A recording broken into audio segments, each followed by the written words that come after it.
Assalamualaikum warahmatullahi wabarakatuh. Halo kawan-kawan semuanya. Perkenalkan saya Erik dari gcom.id. Jadi pada kesempatan kali ini saya akan membahas tentang membangun data kuat PR melalui riset awal, kemudian pengumpulan fakta dan identifikasi kebutuhan gitu di API Academy on Cam. Mudah-mudahan teman-teman semua dalam keadaan sehat sehingga kemudian kita bisa belajar bareng tentang PR gitu ya, khususnya pada kesempatan kali ini tentang riset awal sebelum teman-teman menyusun sebuah strategi PR gitu. Jadi saya dari Gcom adalah PR agensi, kita fokusnya di crisis handling.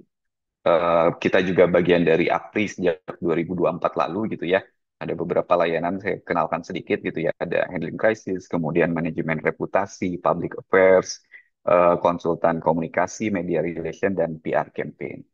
Nah, langsung kita ke materi tentang bagaimana membangun data PR yang kuat gitu ya melalui riset awal, kemudian pengumpulan fakta dan identifikasi kebutuhan gitu. Jadi em, banyak strategi komunikasi yang gagal itu bukan karena eksekusinya yang buruk, tetapi karena diawali hanya dengan asumsi saja, gitu, Mbak. Bukan karena atau bukan menggunakan acuannya data, gitu. Jadi PR yang tidak berbasis riset hanya sebuah spekulasi kalau kalau bahasanya gitu ya. Lanjut, bagaimana riset PR ini wajib untuk dilakukan gitu. Jadi dalam dunia PR, riset itu bukan hanya sebuah aktivitas awal gitu ya, aktivitas pembuka aja, tapi ini betul-betul sebuah fondasi untuk kemudian menentukan arah gitu. Terus kemudian juga membangun relevansi, terutama ketika misalkan kita berbicara soal message-nya. Dan juga ini bagaimana akan membantu keberhasilan dari sebuah komunikasi yang dibangun gitu. Jadi tanpa riset tentu strategi PR ini hanya sebuah tebak-tebakan kreatif aja gitu karena hanya apa namanya hanya dasarnya adalah asumsi gitu. Nah, riset ini bisa membantu kita dalam empat hal. Yang pertama adalah memahami konteks organisasinya gitu. Kemudian baik itu dari sisi internal, kemudian dari sisi eksternalnya. Yang kedua adalah memetakan gitu ya, memetakan stakeholder-nya. Kita lebih mengenali masing-masing stakeholder yang terkait gitu ya, berkaitan dengan kebutuhannya, berkaitan dengan harapannya, kemudian juga potensi resistensi mereka. Dan yang ketiga adalah ini berkaitan dengan pesan yang relevan, bukan hanya kreativitasnya saja, tetapi relevan atau tidak gitu ya dengan stakeholder tadi yang sudah kita mapping. Dan yang keempat adalah bicara kanalnya, kanal mana yang akan kita gunakan dan waktu yang tepat atau momentum yang tepat untuk pesan tadi disampaikan gitu ya. Kalau misalkan sekarang bicara PR digital, lebih banyak dominan kanalnya adalah di media sosial, untuk menentukan antara memilih atau mengutamakan Instagram, katakanlah, atau misalkan X, TikTok, dan Facebook, itu juga tidak hanya sebuah apa namanya sebuah tebak-tebakan saja, tetapi relevan tidak dengan stakeholder yang sudah di mapping tadi. Gitu. Nah, saya membayangkan gitu ya, saya membayangkan em, apa namanya riset ini jadi seperti membangun sebuah jembatan gitu ya, seperti membangun sebuah jembatan yang kita tidak hanya mengacu kepada estetikanya saja gitu ya, tidak memperhitungkan soal keindahan jembatan atau bentuk dan sebagainya, tetapi juga sudah berbicara soal jembatan ini siapa nanti yang akan menggunakan. Apakah hanya jembatan untuk manusia saja gitu ya, untuk orang lalu lalang, atau memang digunakan untuk motor, atau misalkan digunakan untuk kendaraan yang besar gitu ya, kendaraan pribadi dan kemudian truk dan sebagainya gitu ya. Tentu secara strukturnya juga nanti akan berbeda gitu. Jadi riset ini akan mengurangi resiko, kemudian meningkatkan presisi dan juga memperkuat dampak dari setiap pesan yang disampaikan. Nah, ini saya membayangkan gitu ya, melihat dari diagram ini, karena apa namanya riset ini akan membahas beberapa hal gitu. Jadi yang pertama adalah bagaimana menemukan masalah utama yang harus diatasi. Kemudian yang kedua adalah narasi yang akan atau narasi yang akan dibuat dan yang paling relevan. Yang ketiga tadi saluran, dan yang keempat adalah momentum atau waktunya. Nah, itu seperti apa namanya? Karena kan ada kebutuhan publik gitu ya, di sisi eksternal ada kebutuhan publik, kita perlu memahaminya, kemudian kita menyusun sebuah narasinya. Irisan inilah yang kemudian keterhubungan tadi yang kita bisa sebut sebagai PR yang efektif gitu. Nah, saya akan lanjut kepada fakta-fakta yang bisa menguatkan gitu ya, kenapa riset ini perlu dilakukan sebelum menyusun sebuah strategi PR. Yang pertama, ternyata gitu ya, kampanye PR yang dimulai dengan tujuan data yang spesifik itu menunjukkan peningkatan hasil yang lebih besar, gitu, sampai 31% gitu ya, dibandingkan dengan kampanye yang menambahkan data sebagai pemikiran belakangan gitu. Ini dari Ron Torosian. Kemudian fakta yang kedua adalah organisasi yang mengadopsi pendekatan berbasis data gitu ya, ini memiliki kemungkinan 23 kali lebih besar untuk memperoleh pelanggan, terus kemudian ternyata 6 kali lebih besar untuk bisa mempertahankan pelanggan, retensi, dan 19 kali lebih besar untuk mendapatkan keuntungan. Ini data dari McKinsey. Data yang ketiga atau fakta yang ketiga ini sebanyak 89% profesional PR digital gitu ya menyatakan bahwa kampanye yang didasarkan pada riset itu efektif dalam membangun backlinks. Ini dari data fakta dari Embrio. Dan yang keempat, sebanyak 58% praktisi PR menggabungkan antara experience yang didapat gitu ya dengan dengan data yang pengambilan keputusan berbasiskan data gitu. Dan hanya 11% yang sepenuhnya berbasiskan data, sementara 31% lebih hanya mengandalkan dari praktik terbaik saja gitu atau dari experience saja. Nah, ini eh, fakta-fakta tambahan gitu ya melengkapi tadi data dari Allison. Data dari survei menunjukkan bahwa ternyata rata-rata gitu ya, rata-rata ketika kita menyusun sebuah strategi PR kaitannya dengan riset atau mengumpulkan data itu, rata-rata baru 32% itu yang menggunakan 1 sampai 2 sumber data saja gitu. Kemudian ada 38% itu menggunakan 2 sampai 3 sumber data. Nah, ini apa sih gitu ya? Artinya bahwa integrasi data dalam PR itu memang kecenderungannya semakin meningkat gitu ya. Banyak praktisi yang masih mengandalkan sedikit sumber data untuk membuat keputusan yang dapat membatasi cakupan dan efektivitas strategi serta pelaporan di balik layar. Dan ini diagram yang kedua ini bicara soal sumber datanya atau tipe datanya gitu ya.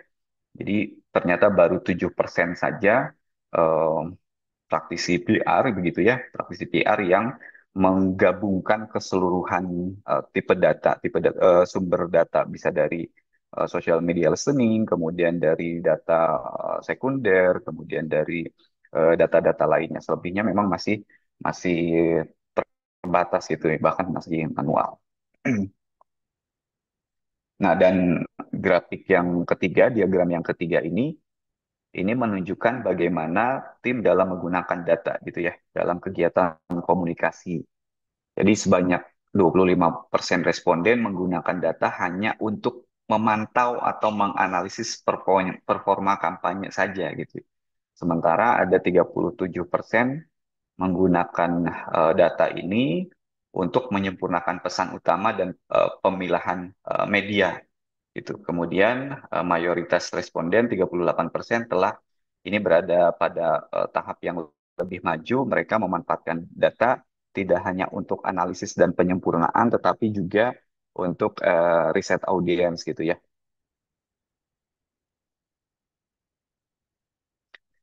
Nah, berikutnya kita akan bicara soal metode riset PR gitu ya, bagaimana kita eh, melakukan atau bisa mendapatkan data-data yang relevan, kemudian fakta-fakta yang tepat gitu ya, ataupun mengidentifikasi kebutuhan gitu ya.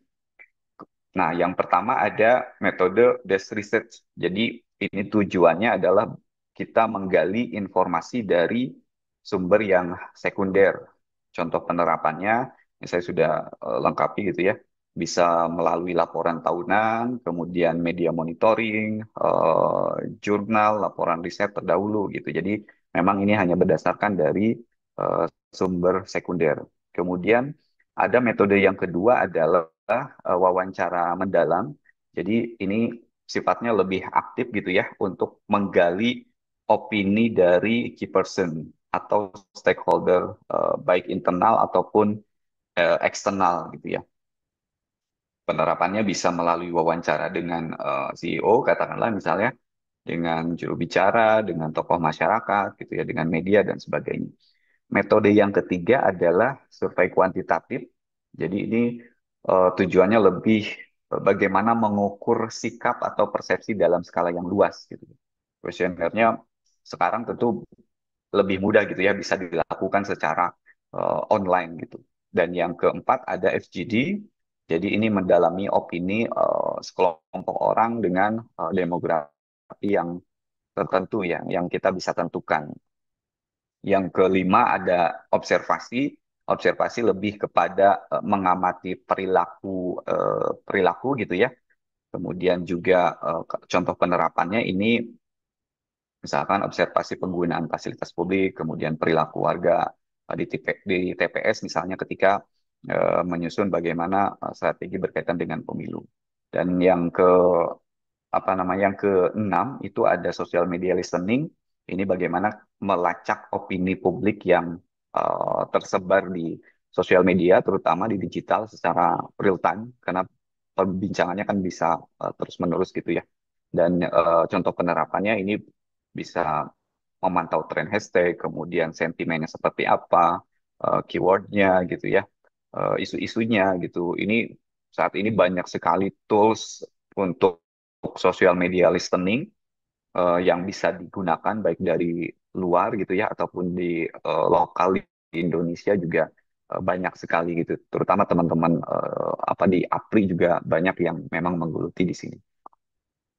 Nah, eh, kemudian bagaimana kita mendapatkan insight PR dari data yang sudah kita lakukan? Tadi kan kita bicara soal bagaimana mendapatkan apa namanya metodenya, bicara metode untuk mendapatkan datanya gitu ya, untuk risetnya. Nah, untuk mendapatkan riset ini yang ada dua hal yang memang harus kita perhatikan. Yang pertama adalah kondisi internalnya dari sebuah organisasi, kemudian yang kedua adalah melihat dari sisi eksternalnya. Kalau dari aspek internal yang dilihat adalah biasanya gitu ya budaya organisasinya, kemudian visi misi, isu-isu internal yang berkembang di dalam gitu ya. Kemudian image juga gitu.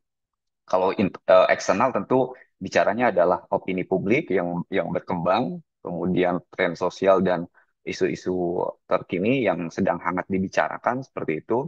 Itu bisa bersumber dari media monitoring ataupun dari analisis tren.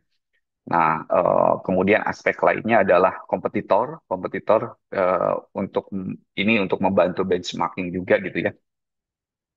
Jadi apa yang dilakukan oleh kompetitor gitu ya, di mana posisi kita berada dibandingkan kompetitor gitu.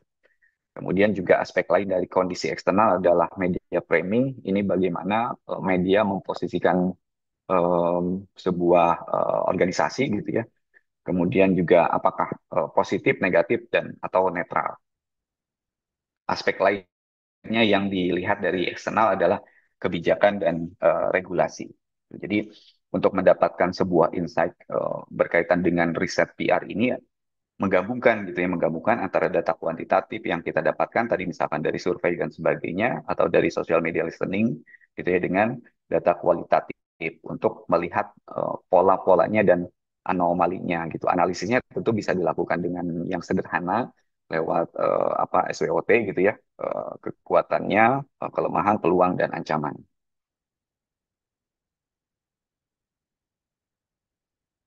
Nah, ini misalnya gitu ya. Misalnya em, apa namanya berkaitan dengan COVID-19 COVID-19 waktu 2020 yang lalu gitu ya. Kondisi internalnya, aspek budaya organisasi, katakanlah misalkan ini study case-nya apa namanya? Study case-nya penanganan COVID ya. Budaya organisasinya kaku, sangat hierarkis dan sebagainya. Kemudian isu internalnya karyawan burnout, study case-nya di rumah sakit ya, rumah sakit untuk rumah sakit yang menangani pasien COVID-19.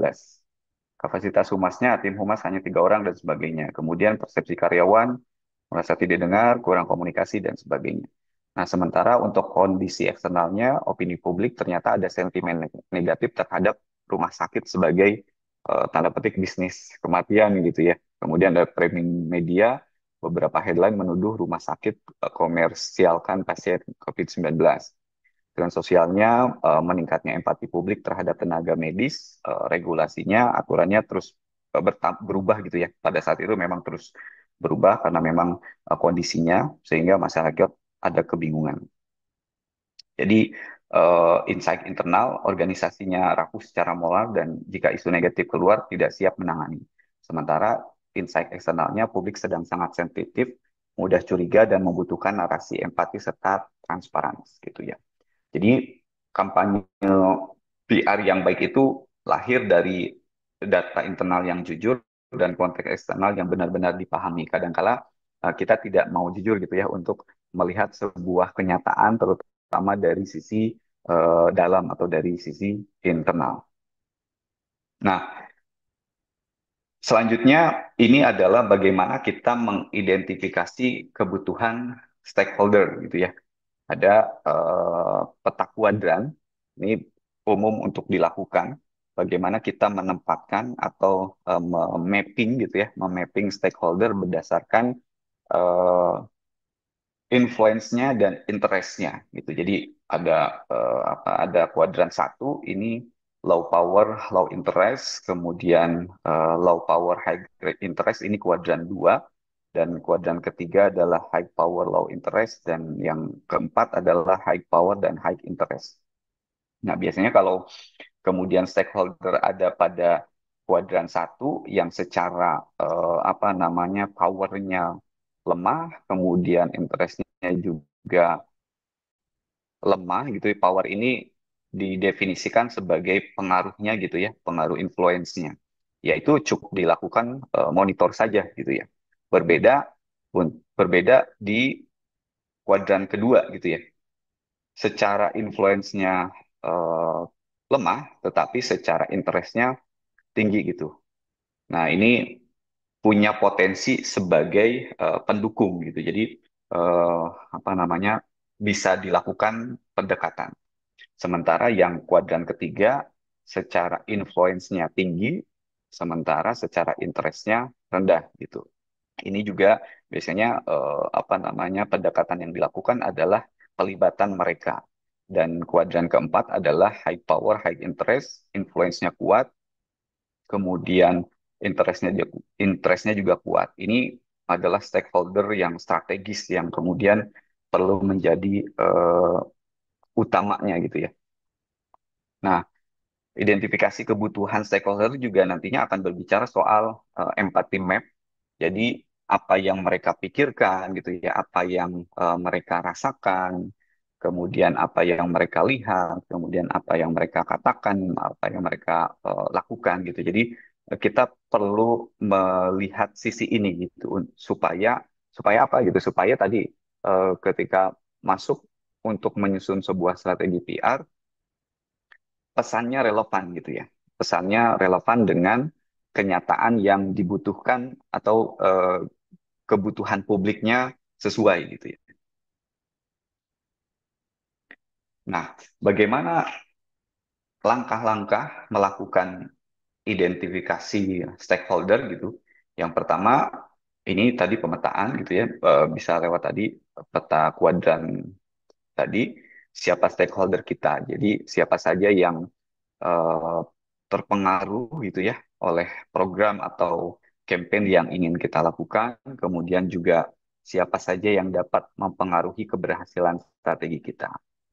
Langkah kedua adalah segmentasi. Ini berbicara soal kepentingan dan kekhawatiran mereka gitu, atau di bahasa digital marketing ada pain dan pleasure-nya gitu ya. Jadi apa masalah yang mereka hadapi, kemudian apa harapan mereka terhadap organisasi, bagaimana mereka ingin dilibatkan. Ini masuk ke dalam langkah kedua, yaitu segmentasi. Dan langkah yang ketiga adalah pemahaman. Ini berbicara soal seberapa besar pengaruh dari mereka gitu ya. Siapa yang mereka yakini, kemudian siapa yang bisa dijadikan amplifier pesan kita, dan siapa yang bisa jadi penghambat gitu. Contohnya gitu ya, saya ambil lagi studi kasus vaksinasi COVID-19. Konteks masalahnya. Konteks masalahnya di awal 2021 gitu ya, pada saat itu tingkat keraguan terhadap vaksin itu sangat tinggi gitu. Orang masih punya ketakutan gitu ya bahwa vaksin ini adalah bagian dari um, apa namanya strategi dunia dan sebagainya untuk menanamkan suatu hal yang buruk pada tubuh kita gitu ya. Banyak masyarakat sehingga banyak masyarakat yang takut, kemudian mereka lebih banyak percaya pada hoax karena hoaxnya begitu tinggi lewat WA gitu ya, lewat grup-grup keluarga dan sebagainya. Dan akhirnya mereka merasa tidak perlu atau tidak mau untuk divaksin. Itu konteks masalahnya. Lalu langkah riset yang dilakukan, misalnya metode riset yang dilakukan yang pertama adalah survei nasional gitu. Nah, survei nasional ini mengukur rinciannya ya, mengukur alasan penolakan. Jadi ketahui apa sih yang sebetulnya menjadi poin kenapa masyarakat itu menolak vaksin COVID-19 gitu ya.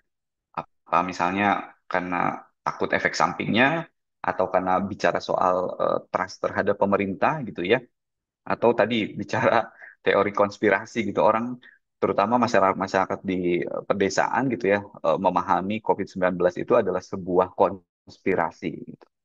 Nah, riset lainnya yang dilakukan melalui social media listening.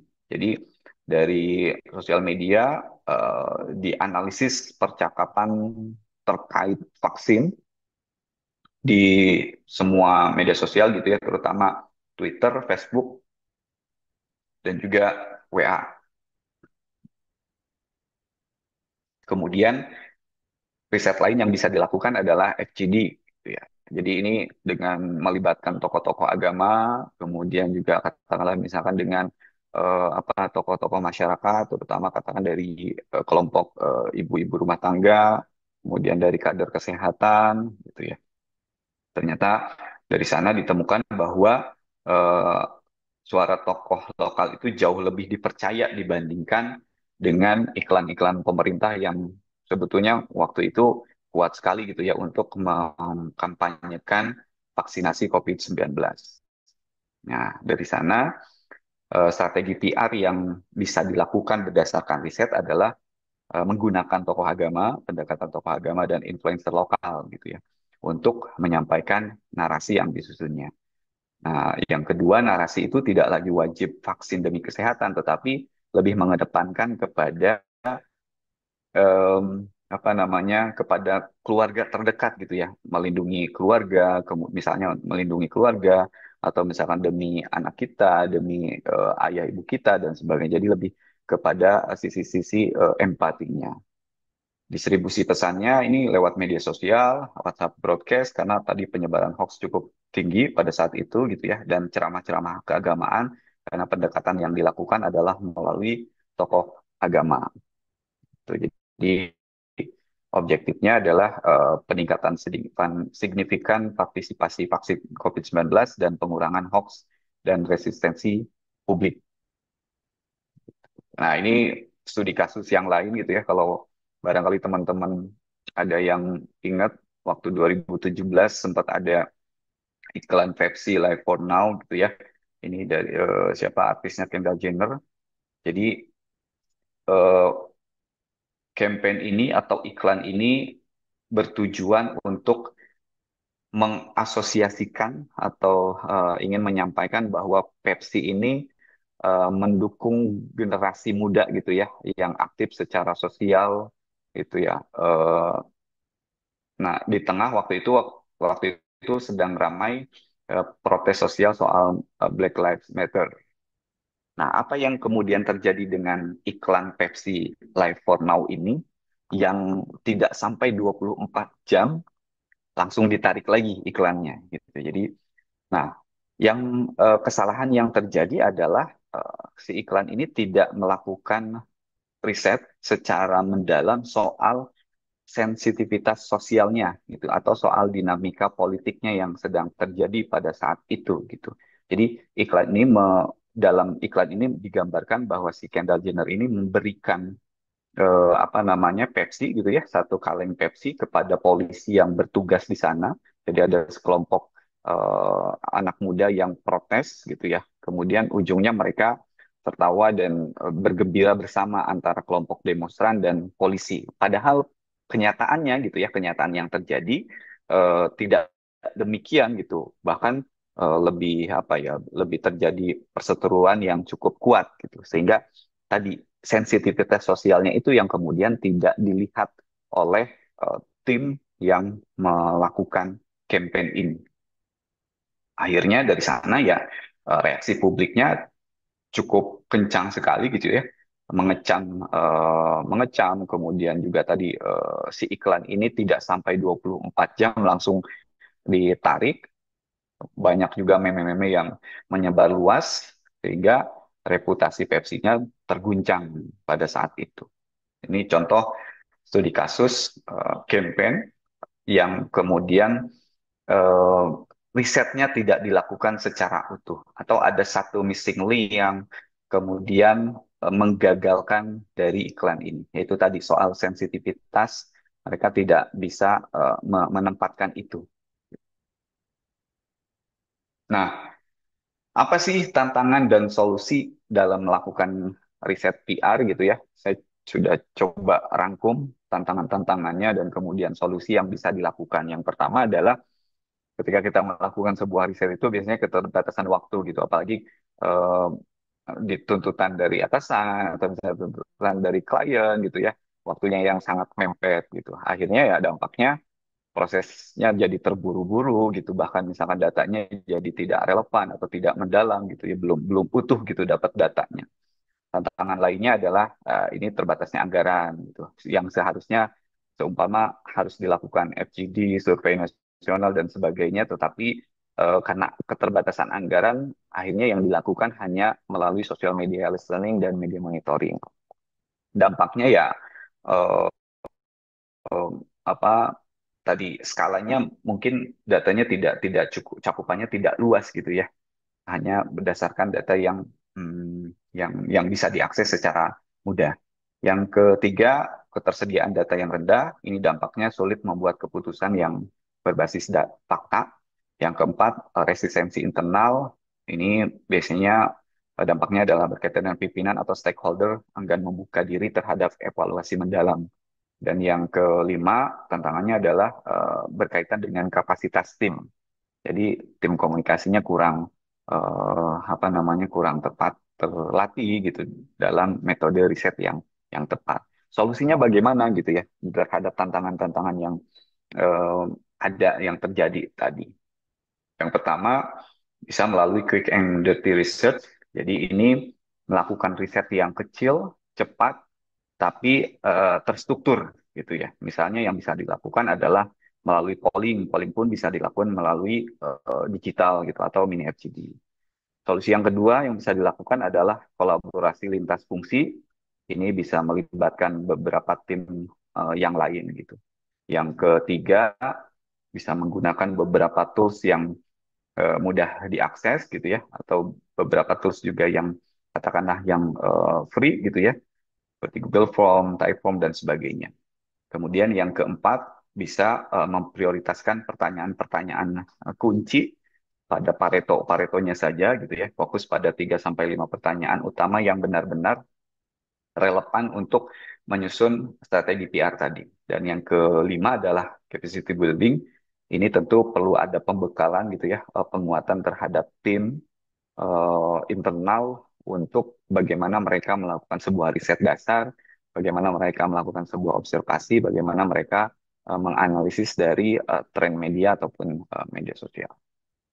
Gitu. Oke, nyambung ke terakhir, bagian terakhir ini kesimpulan gitu ya dari apa yang kita bahas tadi, bagaimana membangun data kuat PR gitu ya melalui pengumpulan data, kemudian melalui riset, kemudian identifikasi kebutuhan stakeholder dan sebagainya. Yang pertama, kesimpulannya adalah bahwa riset ini fondasi gitu ya. Riset ini adalah fondasi, bukan formalitas yang hanya sekedar dilakukan, tapi betul-betul hasilnya dari riset yang dilakukan itu akan menjadi acuan untuk step berikutnya. Yang kedua, data dan fakta ini akan membantu PR membuat sebuah keputusan yang satu relevan, kaitannya tadi bicara soal message-nya gitu ya. Kemudian yang kedua keputusan yang lebih strategis dan yang ketiga adalah berempati. Kasus tadi soal yang iklan Pepsi tadi gitu ya, sensitivitas sosialnya mereka tidak tempatkan. Dan kesimpulan yang ketiga, ini ada efek domino gitu ya dari riset dan pengaruh. Ketika sebuah riset kita lakukan, kemudian dari sana, dari riset kita akan menemukan fakta dan data. Dari fakta dan data ini, kita perlu memahami gitu ya, memahami atau membaca secara mendalam apa sih insight dari fakta dan data ini. Nah, setelah kita memahami gitu ya, masuk ke poin keempat, strategi. Strategi ini tentu akan lebih relevan, akan lebih tepat sasaran. Strategi sudah disusun, soal kreativitas juga masuk pada strategi ini, barulah muncul pengaruh gitu. Dampaknya akan positif atau dampaknya akan sesuai atau mendekati kepada objektif yang kita tentukan.